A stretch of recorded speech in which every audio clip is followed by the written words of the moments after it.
ஃபுல்லா போட்டுட்டு தில்லா அட்ராசிட்டியில் ஈடுபட்டவரால் பரபரப்பு ஏற்பட்டது.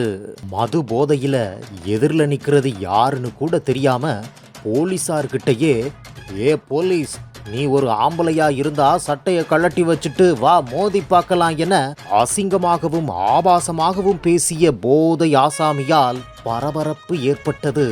கள்ளக்குறிச்சி மாவட்டம் சங்கராபுரம் நகர் பகுதியில உதவி ஆய்வாளர் பிரதாப்குமார் தலைமையிலான போலீசார் சோதனையில் ஈடுபட்ட நேரத்துல அந்த வழியா சங்கராபுரம் பிள்ளையார் கோவில் பகுதியைச் சேர்ந்த ஜீவா என்பவர் குளத்தூர் கிராமத்தில இருந்து சங்கராபுரம் மார்க்கமா இருசக்கர வாகனத்துல வந்தபோது சங்கராபுரம் மும்முனை சந்திப்புல அவரது வாகனத்தை தடுத்து நிறுத்தி காவல்துறையினர் சோதனை செஞ்சிருக்காங்க.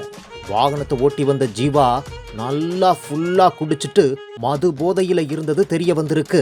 உடனே அவரோட வாகனத்தை பறிமுதல் செஞ்சு அவரை சங்கராபுரம் அரசு மருத்துவமனைக்கு அழைத்து சென்று அவர் மது போதையில இருந்ததை உறுதி செஞ்சு அவரை விசாரணைக்கு அழைத்து சென்று கொண்டிருக்கும் போதே தன்னோட விலை உயர்ந்த இருசக்கர வாகனத்தை கேட்டு காவல் நிலையத்தில் வாக்குவாதத்தில் ஈடுபட்டு ஆபாசமா காவலர்களை பேசி அட்ராசிட்டியில ஈடுபட்ட சம்பவம் தான் அங்க உள்ள பகுதி மக்களிடையே பெரும் பரபரப்பை ஏற்படுத்தி இருக்கு.